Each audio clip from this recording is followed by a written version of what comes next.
Shalom, perkenalkan, saya mahasiswa aktif dari Universitas Pembangunan Indonesia Manado dengan prodi Keperawatan S1. Nama saya Hernitio dengan NIM 19142010219. Tujuan pembuatan video kali ini adalah mengenal lebih jauh keperawatan medikal bedah beserta salah satu penyakit dari keperawatan medikal bedah. Dalam setiap tindakan, perawat dituntut untuk memberikan asuhan keperawatan secara profesional sesuai dengan standarisasi profesi keperawatan, tak terkecuali dalam keperawatan medikal bedah. Dalam konsepnya, keperawatan medikal bedah adalah pelayanan profesional yang berdasarkan pada ilmu dan teknik keperawatan medikal bedah yang berbentuk pelayanan bio, psiko, sosio, dan spiritual pada klien dewasa untuk memenuhi kebutuhan dasar manusia yang berupa meningkatkan kemampuan yang ada pada individu, mencegah, memperbaiki, serta melakukan rehabilitasi dari suatu keadaan sakit oleh individu. Pelayanan ini diberikan oleh seorang perawat yang berkompetensi dan telah menyelesaikan pendidikan profesi keperawatan pada jenjang yang lebih tinggi, dan jenjang pendidikan perawat Indonesia saat ini meliputi D3 keperawatan, S1 nurse, S2 keperawatan, spesialis keperawatan, dan S3 keperawatan. Mari kita kenal bersama salah satu penyakit yang ada dalam keperawatan medikal bedah. Salah satunya adalah penyakit jantung. Penyakit jantung adalah kondisi ketika jantung mengalami gangguan. Bentuk gangguan itu sendiri bermacam-macam, bisa berupa gangguan pada pembuluh darah jantung, katup jantung, atau otot jantung. Penyakit jantung juga dapat disebabkan oleh infeksi atau kelainan lahir. Jantung adalah otot yang terbagi menjadi 4 ruang. 2 ruang terletak di bagian atas, yaitu atrium, atau dikatakan serambi, kanan dan kiri. Sementara 2 ruang lagi terletak di bagian bawah, yaitu vertical, bilik, kanan dan kiri.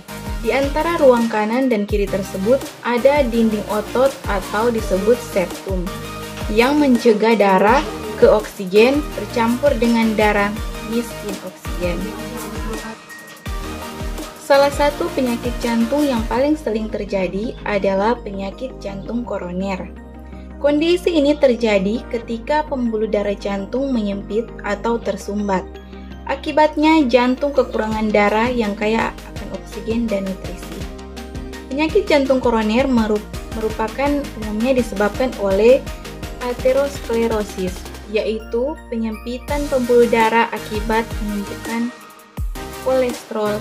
Pada kondisi ini yang jarang, penyakit jantung koroner juga dapat disebabkan oleh kerusakan pada pembuluh arteri koroner.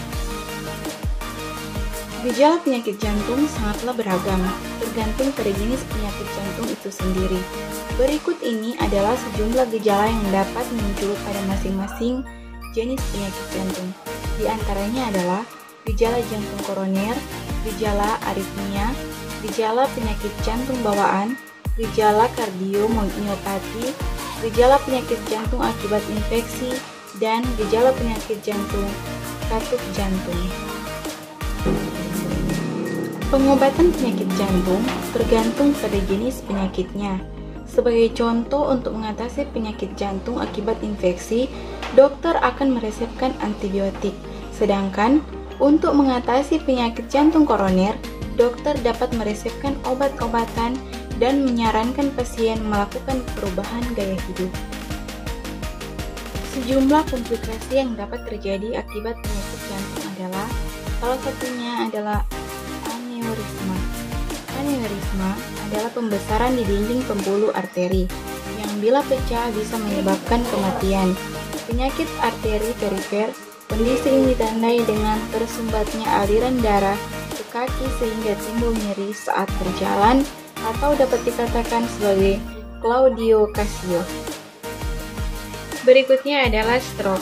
Sejumlah faktor risiko yang memicu penyakit jantung juga dapat memicu stroke iskemik, yaitu kondisi ketika pembuluh arteri ke otak tersumbat sehingga tidak menerima aliran darah yang cukup. Stroke iskemik dapat mematikan jaringan otak dalam beberapa menit setelah serangan jantung. Berikutnya adalah gagal jantung. Terjadi ketika jantung tidak dapat memompa cukup darah ke seluruh tubuh. Kondisi ini dapat disebabkan oleh penyakit jantung koroner, penyakit katup jantung, penyakit kelainan jantung, kardiomiopati, dan infeksi jantung. Berikutnya adalah serangan jantung. Serangan jantung terjadi bila bekuan darah menghambat aliran darah ke jantung yang sudah menyempit dan merusak otot jantung. Salah satu kondisi yang dapat memicu penyempitan pembuluh darah jantung adalah aterosklerosis. Dan yang terakhir adalah henti jantung mendadak. Henti jantung mendadak terjadi ketika fungsi jantung berhenti mendadak. Kondisi ini membuat penderita tidak dapat bernafas dan hilang kesadaran. Henti jantung mendadak merupakan kondisi darurat yang dapat menyebabkan kematian bila tidak segera ditangani. Demikianlah penjelasan singkat dari saya mengenai pendidikan kesehatan keperawatan medikal bedah dan juga salah satu penyakit yang ada dalam keperawatan medikal bedah. Kiranya penjelasan singkat dari saya dapat bermanfaat bagi kita semua. Terima kasih dan Tuhan Yesus memberkati. Baiklah, untuk kita semua yang ingin melanjutkan program studi dalam jenjang universitas, mari bergabung bersama kami dalam Universitas Pembangunan Indonesia Manado. Salah satunya adalah program studi keperawatan, dan di dalamnya juga masih banyak program studi lainnya.